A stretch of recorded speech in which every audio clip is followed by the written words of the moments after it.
नमस्कार दोस्तों, कलयुग के चमत्कार संतों की वाणी में आप सबका स्वागत है। आप सभी लोग आशा करती हूँ अच्छे होंगे, परम मंगलमय होंगे, स्वस्थ होंगे। इस समय पंजाब में तो कड़ाके की सर्दी पड़ रही है, टेम्परेचर भी काफ़ी डाउन जाना शुरू हो गया है। आप कहाँ से मेरी वीडियो सुन रहे हो और वहाँ पर कैसी सर्दी है, कृपया कमेंट में अवश्य बताइएगा। आप सभी को मार्गशीर्ष और अगहन मास की पूर्णमासी की बहुत बहुत शुभकामनाएं। इसे बड़ी पूर्णमासी कहा जाता है क्योंकि जो पूर्णमासी मार्गशीर्ष मास में आती है वह अन्नपूर्णा जयंती भी इसी दिन मनाई जाती है, यानी कि माता अन्नपूर्णा का प्रादुर्भाव जन्म भी इसी पूर्णमासी पे माना जाता है। इसलिए ये साल की बड़ी पूर्णमासियों में से एक होती है। हमेशा जिस तरह एकादशी को लेकर कन्फ्यूज़न होती है कि एकादशी कौन सी तारीख की बन रही है, कई बार 2 तिथियाँ आ जाती हैं, इसी प्रकार इस बार मार्गशीर्ष मास की पूर्णमासी को लेकर भी कन्फ्यूज़न है कि ये 14 तारीख की है या 15 तारीख की, हमें कब मनानी है, कब व्रत रखना है, माता अन्नपूर्णा के लिए हमें क्या क्या करना है, ये सभी जानकारी आज की वीडियो में हम आपके लिए लाए हैं। जो पूर्णमासी का व्रत होता है वह या तो कार्तिक पूर्णिमा से प्रारंभ किया जाता है, या माघ पूर्णिमा से, या फिर चैत्र पूर्णिमा से। और अगर हम ये बात करें कि अगहन मास की पूर्णमासी, तो इस मासी से इस पूर्णमासी में व्रत प्रारंभ नहीं किया जाता क्योंकि इस दिन माता अन्नपूर्णा की जयंती होती है, तो हम पूजा अर्चना वंदना कर सकते हैं। और अगर आप व्रत रख ही रहे हैं पूर्णमासी का, तो पिछले व्रत आपने रखे हैं, आपने कोई संकल्प लिया हुआ है, तो ये व्रत भी आप रख सकें, इसलिए हम ये जानकारी आपके लिए आज एक दिन पहले ही अपलोड कर रहे हैं। अन्नपूर्णा माता के लिए हम व्रत रखते हैं, तो इसी पूर्णमासी पर भी आप रख सकते हैं, क्योंकि हम रसोई घर में जो भी खाते पीते हैं, हमारा जो शरीर चल रहा है, हमारे घर में जो भी खाने का सामान आ रहा है, वो मां अन्नपूर्णा की कृपा से ही तो आ रहा है। उसके बिना तो हमारा शरीर चलना असंभव हो जाए। तो हम कहते हैं ना कि पूर्णमासी का व्रत रखने से लाइफ में सब कुछ संपूर्ण हो जाता है। पूर्णमासी का व्रत क्योंकि भगवान विष्णु को समर्पित होता है और माँ लक्ष्मी को, और क्योंकि माँ अन्नपूर्णा माँ लक्ष्मी का ही दूसरा रूप है। माँ लक्ष्मी जिस प्रकार हमारे घर को धन धान्य से भरपूर करती है, तो माँ अन्नपूर्णा हमारे घर को अन्न से भरपूर करती है। हमारी ज़िंदगी में जो भी परेशानी होती है वो पूर्णमासी का व्रत रखने से हमारी लाइफ में दूर हो जाती है। पूर्णमासी का व्रत जो माता लक्ष्मी को समर्पित होता है, भगवान सत्यनारायण के निमित्त रखा जाता है, उनकी कथा सुनी जाती है। ऐसा क्यों? क्योंकि पूर्णमासी वाले दिन लक्ष्मी माता शाम के समय पृथ्वी लोक पर विचरण करती हैं, और जो माता लक्ष्मी की पूजा अर्चना कर रहा होता है तो उस पर माता लक्ष्मी कृपा करती है। और तो ये व्रत चंद्रमा को अर्घ्य देने पर ही विश्राम लेता है, और चंद्रमा भगवान शिव के मस्तक पर विराजित हैं।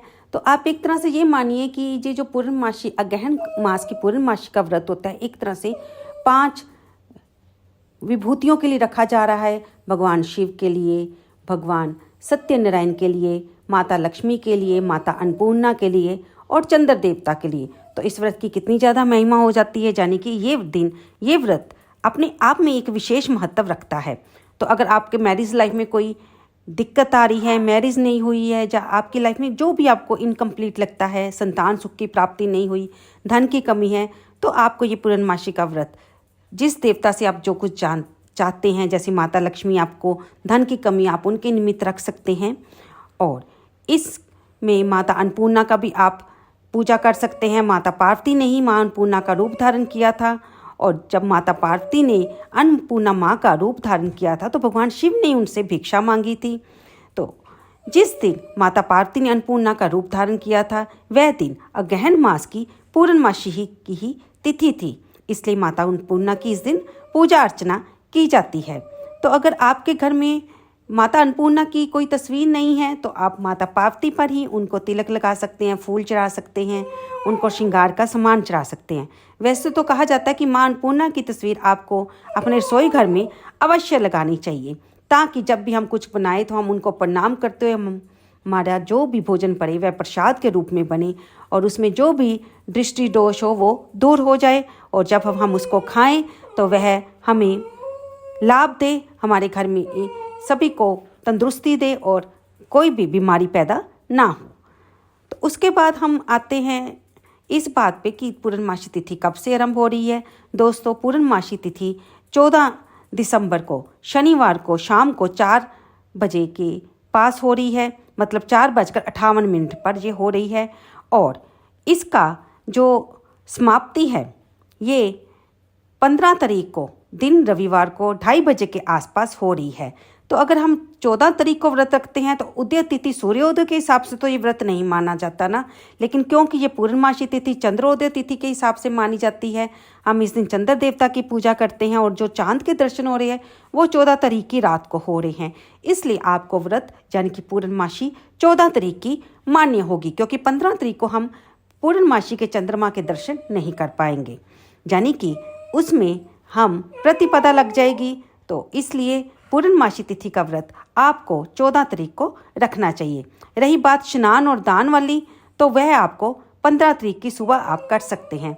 अगर आप किसी पवित्र नदी पे स्नान करने जा रहे हैं और वहाँ पर आप दान देना चाहें तो वो 15 तारीख को लगेगा।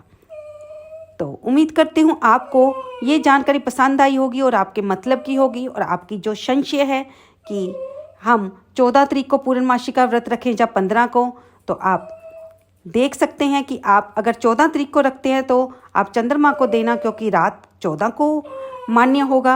वैसे तो 15 तारीख को भी व्रत रखा जा सकता है, लेकिन अगर हम माने चंद्रमा देवता के हिसाब से तो 14 तारीख का व्रत ज़्यादा मान्य होगा। शाम को भगवान सत्यनारायण की कथा सुनना बिल्कुल ना भूलें, और पूर्णमासी पे खीर का भोग बनाकर भगवान सत्यनारायण को लगाएं, माता अन्नपूर्णा को अर्पित करें, माँ लक्ष्मी को अर्पित करें, ताकि आपके घर में धन धान्य की भंडार बढ़े रहें। तो चलते हैं दोस्तों, आपको जाते जाते ये बता दें कि इस दिन चांद निकलने का समय शाम के 5:30 के आसपास रहेगा। तो आप उसके बाद पूर्णमासी की कथा सुनने के बाद आप चंद्र देवता को जल अर्पित करें। जो भी आपने अर्घ्य देना है उसमें थोड़ा सा कच्चा दूध मिला लें या सफ़ेद चावल मिला लें, पुष्प मिला लें और चंद्र देवता की पूजा करें और उनसे प्रार्थना करें कि आपके जिस मनोकामना से व्रत रखा है वह पूरी हो।